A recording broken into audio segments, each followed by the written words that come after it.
Nerdrotic.com. After putting a new spin on their old 2019 bag of tricks and following in the footsteps of Amazon with a preemptive strike on the fans prior to their inevitable turd coming out, Disney's Star Wars failure is complete.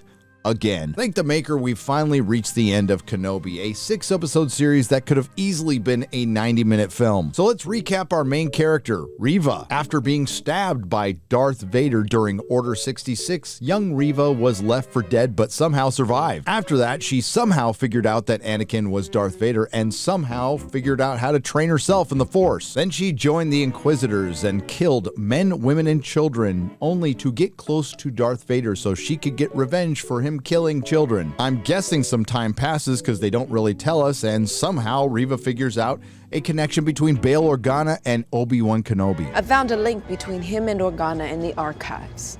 I used the girl as bait.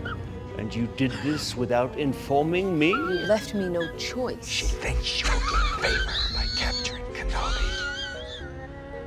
Then she devises her master plan to fail at kidnapping a girl she couldn't possibly know about twice, Princess Leia. She also manages to kill the Grand Inquisitor, all to draw out Obi-Wan Kenobi so she could pick the worst opportunity ever to get close to Darth Vader to kill him and completely fail. This brings us to the endgame of Reva's master plan when she masterfully allows herself to be defeated by Darth Vader, run through once again, and left for dead once again, so she could randomly find the whereabouts of Luke Skywalker to go kill him. Again, killing men, women, and children to avenge all the men, women, and children that Darth Vader killed. Oh, and Kenobi's in this too, along with Darth Vader, played by 4 people and voiced by an AI James Earl Jones. He's more machine now than man. We start the episode with Reva back on Tatooine. Oh, how I missed you. Sure, Reva was dying in the dirt last time we saw her. How did she get there? I don't really know. We'll have to add it to our list of questions that I'm sure will be answered by the end of the episode. Meanwhile, Darth Vader is in not-so-hot pursuit of Kenobi, Little Leia, Crushed Ice, and Eternal, and the rest of the refugees in a Star Destroyer that shoots about as well as a Stormtrooper. At least it's on brand. And of course, the only person who isn't scared during this not-so-hot pursuit is Little Leia. They're scared.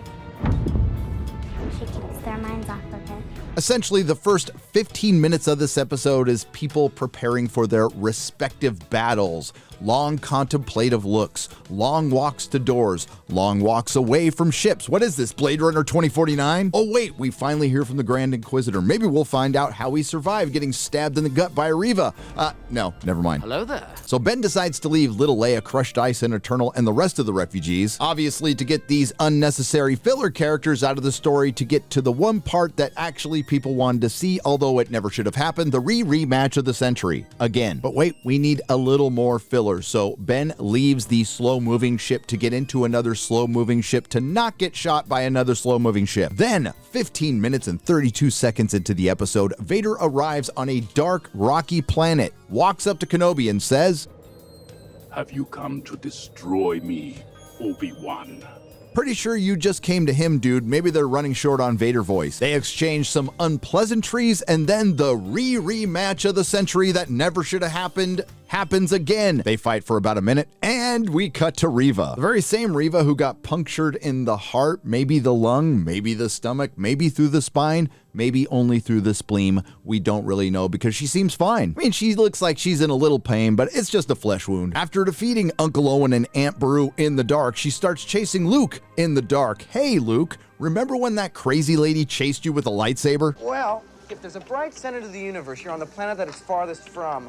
Except for that time that crazy lady chased me with a lightsaber. Darth Vader ends up defeating Kenobi in the dark and burying him in a pit under 2 or 3 tons of rocks. So what is Ben Kenobi's inspiration to get out of this pit where he's buried under 2 or 3 tons of rocks? Is it rising up to be the hero he needs to be, to fight the darkness, fight the Sith, fight the Empire, and train that next generation of Jedi and protect Luke? Or is it the 10-year-old girl he just met 3 days ago? You guessed it, it's Little Leia. We get a montage of memories of the girl he just met 3 days ago. Sure, they threw in a frame of Luke Skywalker as an afterthought, and after that, he gets out of the pit and he is super god-tier Jedi. Yeah, that's right. Obi-Wan Kenobi needed to think about a 10-year-old girl to get his mojo back. Seems on brand for Disney. Then he hands Darth Vader his ass after pelting him with rocks. Then he cuts his helmet open and Disney Star Wars rips off themselves by stealing the same imagery and emotional beats of Rebels. So what's the culmination, the coup de grace, the crescendo of this battle? Well, they sit down and talk and Kenobi walks away. That's right, Obi-Wan Kenobi just f***s off and walks away. And now, thanks to Disney Star Wars, he has the blood of billions of people on his hands. Sure gives a new context to this scene, doesn't it? I felt a great disturbance in the Force, as if millions of voices suddenly cried out in terror and were suddenly silenced. But wait, it gets dumber. We dicked around for 15 minutes to get to what potentially could have been the most interesting thing in this show that never should have happened, only to dick around for another 10 minutes with a very long, lore-smashing ending. Meanwhile, Reva is still in hot pursuit of Luke Skywalker in the dark as Ben is flying away from a completely different planet. He finally senses Luke is in danger and Kenobi arrives just in time to completely fail at his one job. Then we get this genius bit of writing. Luke! Luke! Where is he? Oh no, he's inside. I just like standing in front of my house shouting his name. Do I look like I know where he is? He's gone. I'll look in the Dune Sea. We'll search till we find him. Oh really? I was just thinking of searching for about 5 or 10 more minutes then going to bed. Well, the story literally cuts to the chase because soon as they start looking for Luke, here comes Reva, and yes, the spoilers were true. She had Luke dead to rights, just like Kenobi had Darth Vader dead to rights, and she decided to show mercy, and this is her redemption arc. She's now a good person. Even after she killed men, women, and children, she decided not to kill one child. Now, I have the same question you do, dear viewer. By the way, you're looking very smart and attractive today. Thanks for subscribing. Why is she out there to kill Luke Skywalker at all? Darth Vader knows who she is. The ruse is up. Did she somehow make the connection that little Leia and Luke Skywalker are Anakin Skywalker's kids, and killing Luke Skywalker would somehow bring justice to the dead children by killing a child that Darth Vader doesn't know about? Well, they don't say quite yet, but maybe they'll tell us by the end of the episode. Uncle Owen and Aunt Beru get Luke and then